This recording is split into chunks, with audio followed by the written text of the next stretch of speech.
챕터 3 균형의 법칙. 쓰임이 다한 지혜. 세상을 움직이는 중요한 진리 가운데 균형의 법칙이란 것이 있습니다. 우리 앞에 두 사람이 있다고 해봅시다. 한 사람은 부자로 돈 모으는 법을 잘 압니다. 다른 사람은 판매사원으로 물건 1000만원어치를 파는 노하우를 갖고 있습니다. 그럼 이제 두 사람은 무엇을 해야 할까요? 바로 가르침입니다. 다른 사람에게 자신이 아는 것을 알려주는 것입니다. 아는 것을 흔쾌히 나누어 준다면 그들은 앞으로도 풍족한 삶을 누릴 수 있습니다. 하지만 혼자 간직한 채 꽁꽁 숨긴다면 언젠가는 반드시 실패하고 맙니다. 부자가 되는 법이나 물건을 파는 노하우는 사실 그들에겐 쓰임이 다한 지혜입니다. 그런 지혜를 움켜쥐고 있다 해도 아무런 쓸모가 없습니다. 쓰임이 다한 지혜는 나누는 게 답입니다. 주변 사람들에게 자신이 아는 것을 지속적으로 알려주세요. 점점 더 행복해지는 자신을 발견하게 될 겁니다. 지혜를 나누면 왜 자신이 아는 것을 다른 이들과 나눠야 할까요? 쓰임이 다한 지혜를 움켜쥐고 있는 건 빈곤한 사람의 욕심과 다르지 않기 때문입니다. 빈곤한 마음을 지니고 살면 반드시 가난해집니다. 의미 없는 것들을 내려놓지 못하면 그 무게 때문에 가난의 늪에 빠져듭니다. 물건을 1000만원치 팔아줄 줄 아는 사람에게 그 노하우는 더 이상 필요가 없습니다. 그러니 다른 사람에게 나눠줘도 손해가 아닙니다. 물건 파는 법을 몰랐던 사람이 그 방법을 배운다면 무척 기뻐할 겁니다. 1000만원을 벌 수 있게 되었기 때문입니다. 그렇게 다른 사람을 가르치고 나면 신기하게도 지혜를 나눠준 사람에게 1000만원의 이익이 더 생깁니다. 쓰임이 다한 지혜를 타인과 나눈 보답인 셈이지요.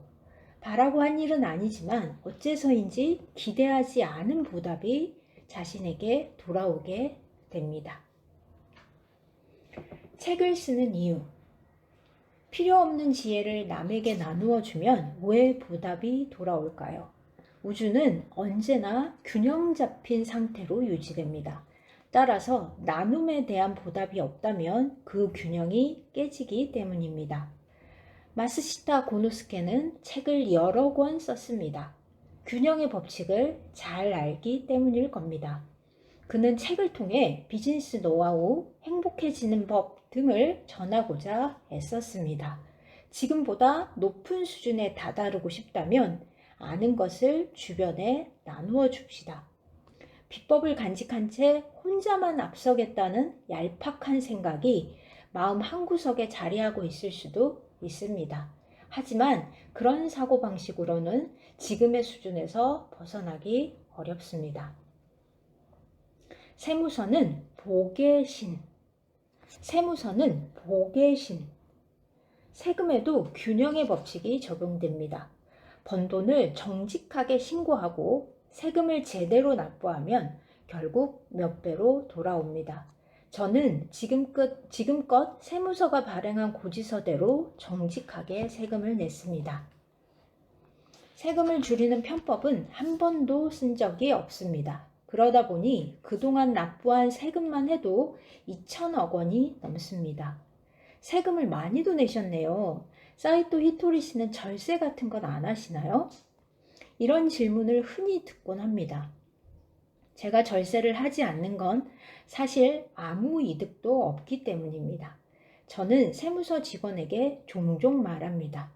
저는 탈세할 마음이 조금도 없습니다. 하지만 살펴봐 주세요. 혹시 제가 당신을 속일 수도 있으니까요. 이런 말로 세무서 직원의 의심을 사면 세금 관련 업무를 좀 더 꼼꼼하게 살필 수 있습니다. 자연스레 실수도 사라집니다. 그런데 세무서의 신뢰를 얻는다면 자칫 방심하게 될지도 모릅니다. 세무서 직원들은 돈이 많은 곳에 찾아갑니다.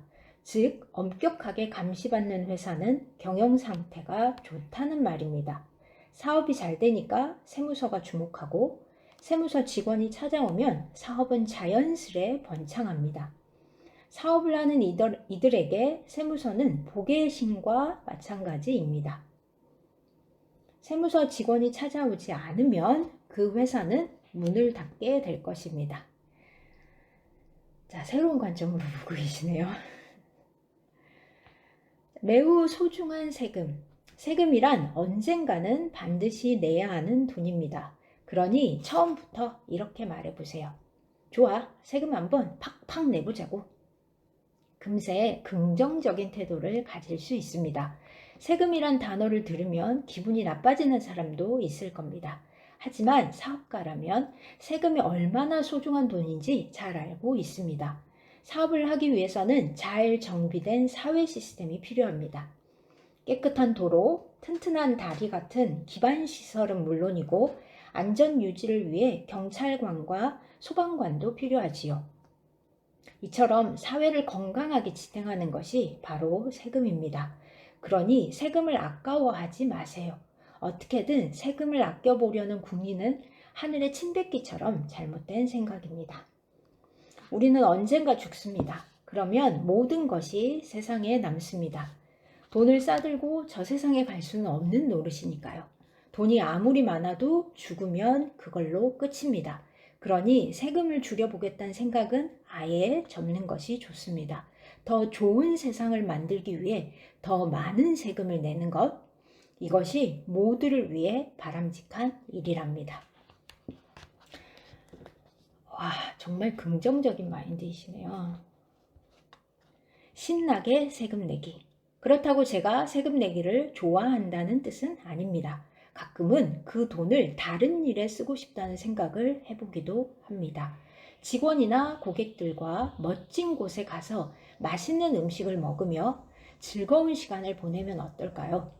그게 세금을 내는 것보다 더 즐거울지도 모르겠습니다. 하지만 납세의 의무는 헌법으로 정해진 일입니다. 그렇다면 머뭇거리기보다 차라리 신나게 하는 편이 훨씬 좋지요.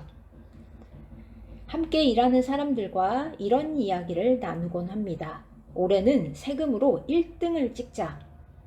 납세를 게임으로 삼아버리는 겁니다. 납세를 게임으로 삼아버리는 겁니다. 그러면 즐거움에 가슴이 두근거리기 시작합니다. 그렇게 유쾌하게 번 돈으로 즐기면서 세금을 납부합니다. 이 돈이 많은 이들의 행복이 될 거라 생각하면 마음이 저절로 풍족해집니다. 하지만 세상에는 작은 이익에 눈이 멀어 세금을 내지 않으려는 사람들도 있습니다. 그런 사람은 언젠가 세무서의 레이더망에 걸릴 것입니다. 그리고 놀랄 만큼 엄청난 벌금을 치러 세상의 균형이 바로 잡히겠지요. 단지 세금에만 해당되는 이야기는 아닙니다. 이 세상 만물은 균형의 법칙에 의해 움직입니다. 이 점을 절대 잊지 마세요. 이 세상 만물은 균형의 법칙에 의해 움직입니다. 이 세상 만물은 균형의 법칙에 의해 움직입니다. 우주의 중심. 쓰임이 다한 지혜는 다른 이들에게 가르쳐 주는 게 좋다고 앞서 설명했습니다. 그런데 이 표현이 자칫 오해를 부를지도 모르겠습니다. 왜냐하면 우리는 누구나 지혜를 갖고 있기 때문입니다. 다만 잊고 있을 뿐입니다. 저를 통해 깨우침을 얻었더라도 사실은 처음부터 스스로 알고 있던 지혜입니다. 그저 제 이야기가 계기가 되어 잊었던 사실을 떠올렸을 뿐이지요. 이것이 바로 이끌림의 법칙입니다. 우주의 중심에는 거대한 힘이 존재합니다.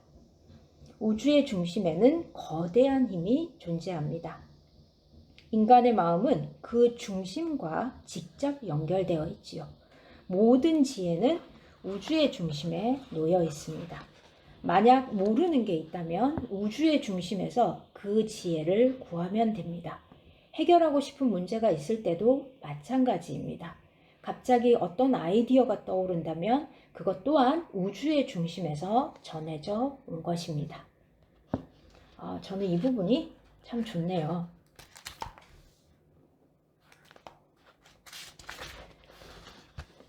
이끌림의 법칙.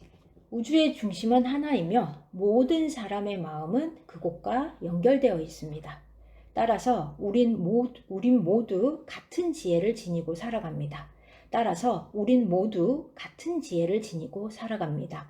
배우거나 가르치는 차원이 아닙니다. 제가 어떤 지혜를 가졌다면 여러분 역시 그 지혜를 갖고 있다는 의미입니다. 가끔 자신의 능력치를 웃도는 문제가 터질 때가 있습니다. 좀처럼 해결책이 떠오르지 않는다면 생각을 유지한 채 기다려보세요. 문득 대답이 다가올 것입니다. 회사에도 마찬가지입니다. 머릿속으로 무언가를 생각하고 있으면 외부 세계에서 반드시 해답이 찾아옵니다. 그것이 바로 이끌림의 법칙입니다. 아무리 끙끙대도 아이디어가 떠오르지 않을 때도 그 문제를 머릿속에 담아두세요. 좋은 아이디어를 지닌 사람이 곧 당신을 찾아갈 테니까요. 혹시 사람이 오지 않는다면 잡지나 방송이 힌트를 던져줄 겁니다.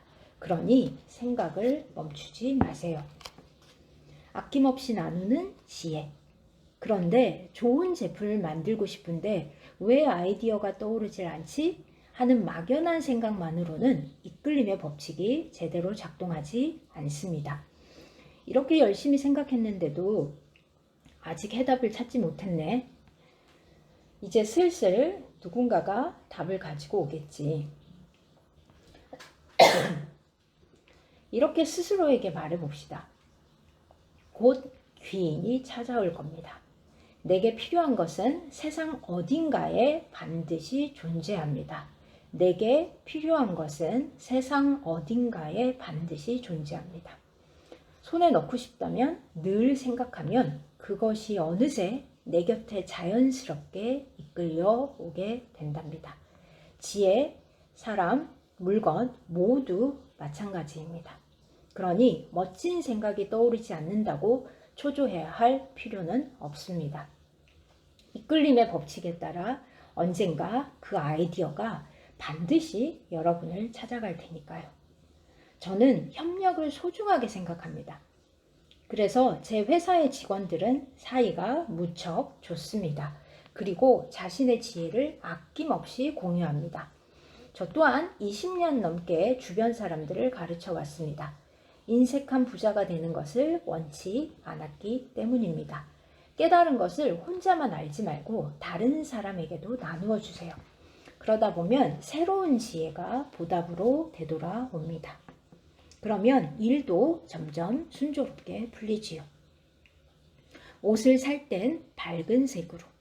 말과 목소리의 중요성에 대해서는 이미 설명을 하였습니다. 그런데 색깔도 중요합니다. 사고방식이나 행동이 색을 통해 드러나기 때문입니다. 예를 들어 돈이 없어서 곤란한 사람들은 색에 대한 취향이 비슷합니다. 갈색, 베이지, 회색 이렇게 칙칙한 색에만 눈이 갑니다. 물론 멋을 위해 이런 색을 고를 수도 있습니다. 하지만 칙칙한 옷이나 소품에만 매달리면 결국 칙칙한 인생을 보내게 됩니다. 어두운 색은 어두운 생각을 불러오게 마련이니까요. 색깔은 그 사람의 현재 모습을 잘 알려줍니다. 왜 그런 색을 샀느냐고 물으면 가격이 저렴해서 구입했을 뿐이라고 쉽게 대답합니다. 하지만 진실은 그렇지 않습니다. 삶이 어두우니 저절로 그런 색깔에 눈길이 머문 것입니다. 삶이 여유로울 땐 화려한 색을 입지만 힘겨울 땐 어두운 색을 입는 사람이 있습니다. 상황이 좋지 않아 그러한 색을 입었다고 생각할 수 있지만 어쩌면 어두운 색깔 탓에 내리막길을 걷게 된 것일 수도 있습니다. 되도록 밝은 색상의 옷을 고르도록 합시다. 되도록 밝은 색상의 옷을 고르도록 합시다. 취향이 전혀 그런 쪽이 아니라면 자주 들고 다니는 소품을 화사한 것으로 골라도 좋습니다. 그러면 모든 일이 어느새 좋은 방향으로 나아가게 됩니다. 나의 일이 좋은 방향으로 향하면 이번에는 주변 사람들에게 눈을 돌려 봅시다. 칙칙한 옷을 입은 사람이 있다면 주위에서 살펴보세요.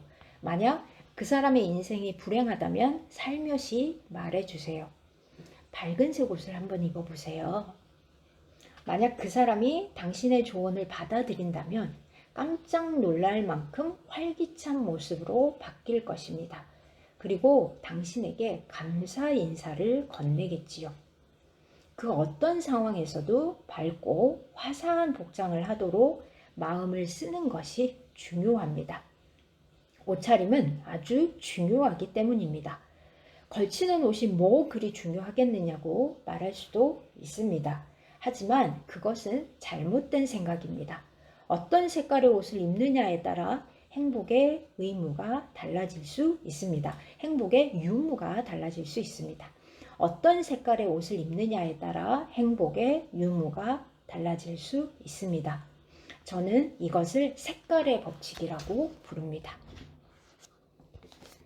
겉모습이 바뀌면 인생도 바뀐다. 이때 색깔의 법칙만 독립적으로 작용하는 것은 아닙니다. 나는 참 행복해. 못할 것도 없지. 나는 참 풍족해. 이런 말을 하면서 밝은 색 옷을 입는 것이 가장 효과적입니다. 아름다운 말을 소리내어 하면서 화사한 옷을 입어보세요. 어느새 행동도 화사하게 바뀔 겁니다. 그러다 보면 주변의 시선도 달라집니다. 그리고 완전히 바뀐 자신의 인생을 어느새 깨닫게 됩니다. 이처럼 겉모습에는 인생을 바꾸는 강력한 힘이 있습니다. 겉모습에는 인생을 바꾸는 강력한 힘이 있습니다. 자, 3장의 요약. 하나, 부자가 되는 법을 기꺼이 주변 사람들에게 가르쳐 주세요. 균형의 법칙이 작용하여 3배의 이득으로 되돌아옵니다. 절대 인색하게 굴지 마세요. 반드시 가난해집니다. 둘, 세무서 직원들은 돈을 잘 버는 사람에게만 다가갑니다. 그러니 복의 신과 다름없습니다. 유쾌하게 돈을 벌고 즐겁게 세금을 내면 풍요로운 마음으로 살아갈 수 있습니다. 셋, 필요로 하는 아이디어는 이끌림의 법칙에 의해 우주의 중심에서 나를 찾아옵니다. 머릿속으로 계속 생각해 보세요. 대답이 자연스럽게 외부에서 다가올 겁니다. 넷, 어려움을 만났을 때 혼자 해결하려 들지 마세요. 주변 사람들과 충분히 상의하면 누군가가 해답을 가져다 줍니다. 다섯, 색깔은 현재 모습을 표현합니다. 화사한 색의 옷을 입으세요. 색깔의 법칙이 당신을 행복으로 이끌어줄 것입니다. 겉모습을 바꾸는 것만으로도 인생이 달라질 수 있습니다.